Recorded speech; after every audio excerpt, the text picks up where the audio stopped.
The Pentagon has begun counting down a 72-hour critical timetable during which Iran and its allies can attack Israel.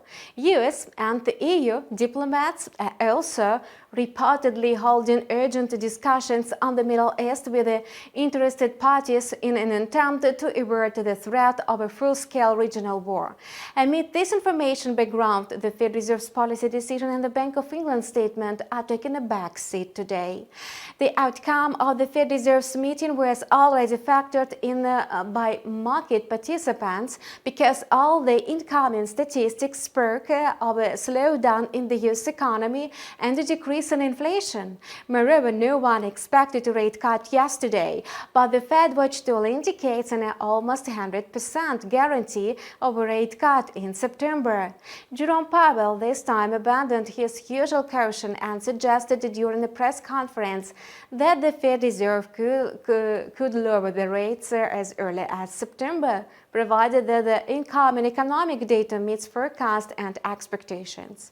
We are approaching the point when a rate cut will become appropriate, the central bank governor optimistically assured the markets. Since the Fed's decision coincided with the investors' expectations, US stock indexes closed on a Wednesday with gains of 0.25 and 2.5%. In particular, the S&P 500 added 1.6% yesterday, and today it's signaling further growth within the intraday corridor between 5,493 and 4,552 points. Market sentiment in the New York session will depend on initial unemployment claims. Analysts expect a significant decline in the number of new jobs from 206 to 175,000 last week. In this case, the U.S. non-farm payrolls will become another argument for the Fed Reserve in favor of an early rate cut. However, there are also other metrics, for example, unemployment rates and wage inflation. Some more reports will also be released tomorrow. You can learn about the possible impact on the popular trading instrument in our trader calendar. The US dollar lost its investment shine after yesterday's decision by the Fed Reserve. Indeed, a currency is attractive to investors depending on the key interest rate in the country. The higher the interest rates are, the higher the return on the deposits in the country and the more valuable the national currency is. This is because it generates passive and risk-free profits. However, let's not forget another role of the US dollar, its status as a safe haven. Now the greenback finds support exactly from this status. The dollar index is steadily rising in the first half of Thursday, moving in the range of 103.80 to 104.40.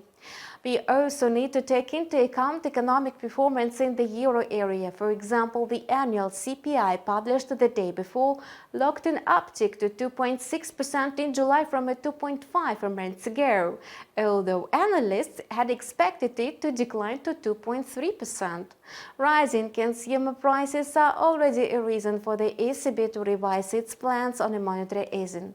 In other words, yesterday's reports contributed precisely to the euro strengthening, so the euro prevented the US dollar index from climbing. Nevertheless, the economic calendar for the Eurozone is ready to provide the conditions for the US dollar's growth. For example, another rate cut by the Bank of England or a sharp jump in the unemployment rate in the euro area.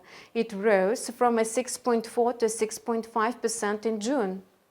The jobless rate in the EU labor market grew to a lesser extent than the estimated 6.9%. However, despite yesterday's dovish statements by Jerome Powell, the US dollar continued to advance today during the European session.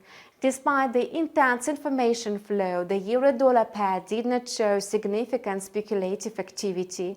On the contrary, the euro fell below the critical support level at 1.08 and went into consolidation within the intraday corridor between 1.0782 and 1.0838. Our analysts expect the euro-dollar pair to oscillate within the intraday corridor of 1.0800 and to 1.0850. The surge in speculator activity will happen when the instrument goes beyond one or another border over this area. oil also went up sharply, but entirely for political reasons, although there is no evidence of the conflict escalation in the Middle East yet. Investors have begun to price in political risks in oil market quotes. In any case, even if this alarming story does not develop further, it has done its job. It has triggered a correction in the oil market. Moreover, crude oil inventories in the US have been contracting for 5 weeks in a row, so oil is extending its overall uptrend. From the point of a technical analysis, the Brent price is going through a long-awaited correction. Considering that it has rallied by more than 4%, the price going above the 80 level indicates strengthening bullish momentum.